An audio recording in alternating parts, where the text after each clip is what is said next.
It's Brad's Laboratory. It has been a couple of years since I posted the video of resetting these headphones. Since that time they have worked and my daughter has taken good care of them. Today I noticed that one of the earpieces has come loose and was dangling from its cable.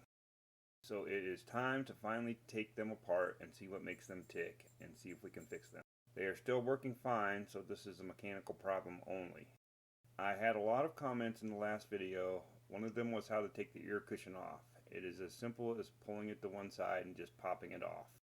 Under the ear cushion there are 3 Torx screws. These are T7 X40s. And if you need a driver, there is an Amazon link in the description. Removing these screws allows the speaker to be pulled off.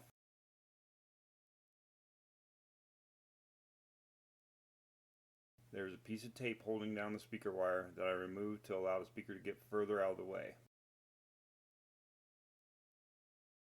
At this point, the main circuit board is exposed. There is a small connector on the side of the board that is the connection to the battery.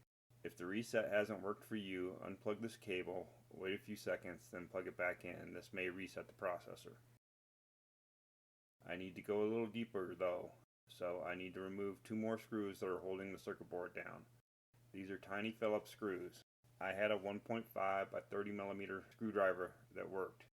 If you need one, I have a link to a set of them in the description. I unplug the battery to turn the board off and keep from shorting anything out.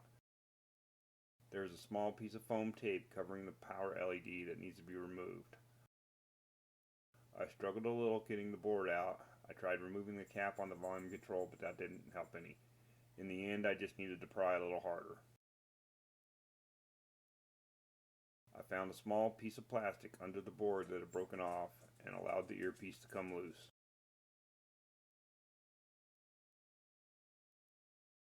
I used some super glue to put it back in place.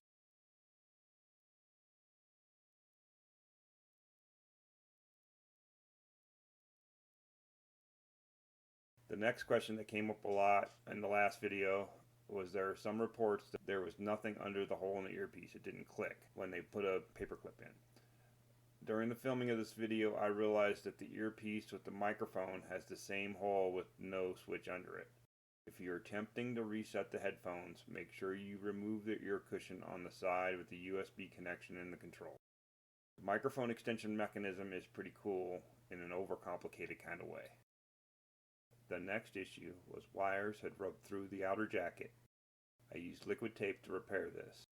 I had some from Harbor Freight, but if you need some of this, I have an Amazon link in the description that is slightly cheaper than the stuff from Harbor Freight. After the glue and liquid tape was dry, it was time to put the headphones back together. A washer and a clip were still around the cable.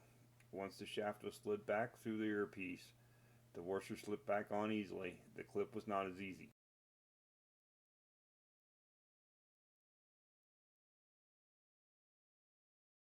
I had a pair of clip ring pliers that I used to pull the ring open and get it slid back on the shaft where I could push it and snap it back in. Then it was just put the board back in with the 2 screws removed earlier. One screw had a large flathead that went up by the volume control and the other screw went down by the USB connector. Make sure the battery was plugged in and the tape over the LED was pushed down. Reinstall the tape over the speaker wires and screw it back together. Work the ear cushion back on and we are done. Thanks for watching the video. I hope this answered questions from the last video, and if I've earned your subscription, please hit that subscribe button. Thanks a lot.